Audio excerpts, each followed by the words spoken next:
this is Amena Art, and here we are with Amena K, our artist, and we are going to be discussing the seahorse painting.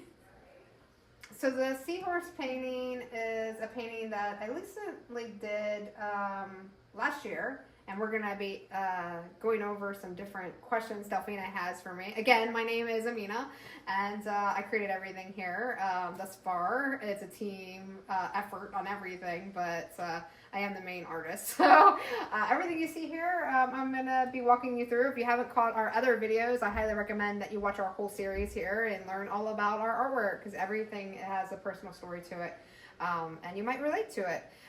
So again, we're going over seahorse now, and Delphina's got some questions to ask me, and I'll do my best to answer them all.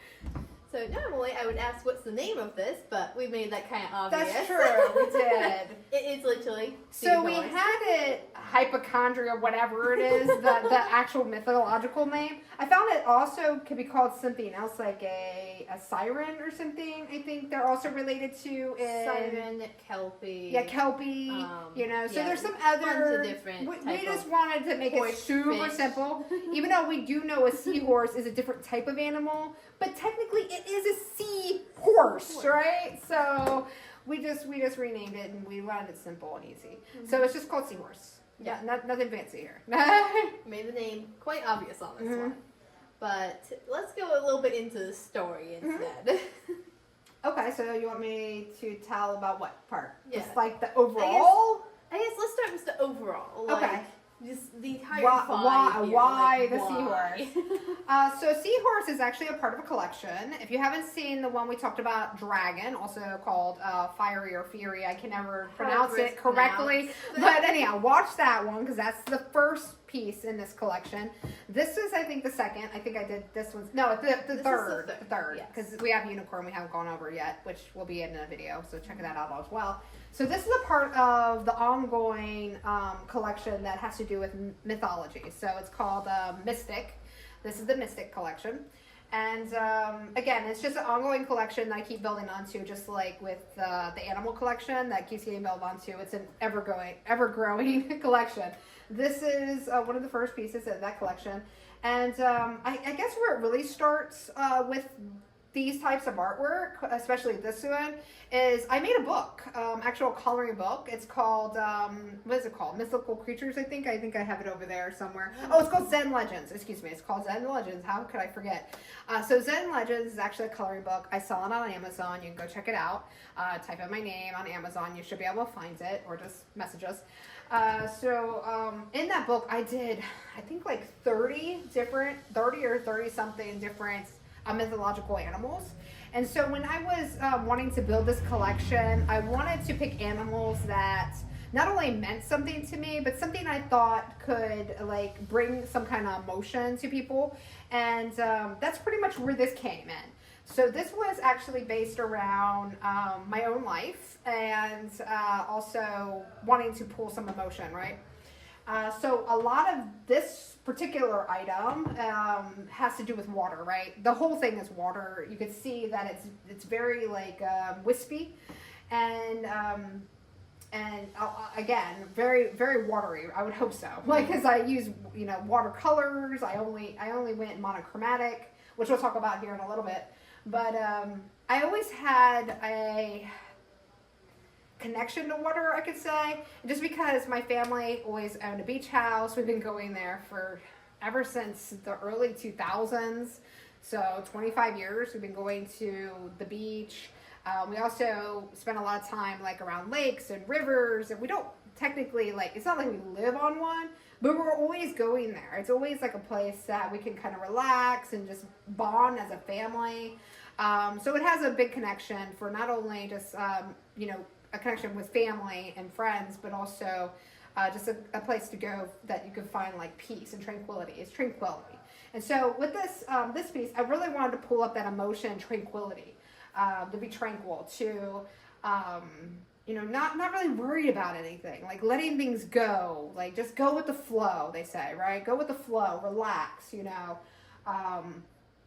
So that's really what this means. I really wanted to pull the emotion out more so than, hey, it's a seahorse. You know, does that make sense? I hope it makes sense. It does. Okay, so it was more for the emotional thing, and it was the animal that pulled out that emotion. Kind of like, I would think more like my dragon and my, I mean, not my dragon, my lion and my elephant, because that's more of an emotional kind of connection with the art, whereas the dragon's more of a like physical thing that I like, you know. Yeah. So this one's more of an emotional one.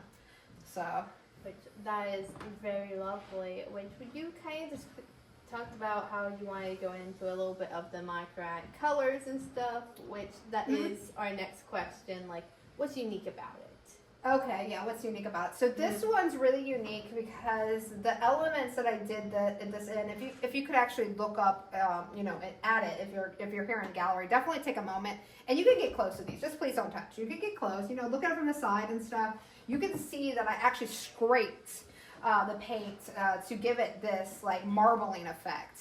So this is, I believe, the only one that I have this marbling, this thick marbling effect on it. So you can see the paint is actually like, it looks like marble from the side, definitely. You could definitely see from the front too. It's got this marbling effect. And I wanted that effect to show the water. You know how you're seeing through water and it's all kind of like wavy, it's kind of distorted, and I wanted to give that feeling. And since this is really the only water painting I've done, I didn't really know how to emulate that, so I was testing some different things, and I found that I really like this style. And a lot of my things, when I say I test things, I don't look at other people or ask for help or anything. I just test things. I've been a painter since the 90s, so you know, I'm pretty confident in my skills by now, and just kind of test and play around with things and discover things all the time. So yeah, I'm really happy with the way it looks. I really love the colors and everything. I really love the monochromatic look on it too.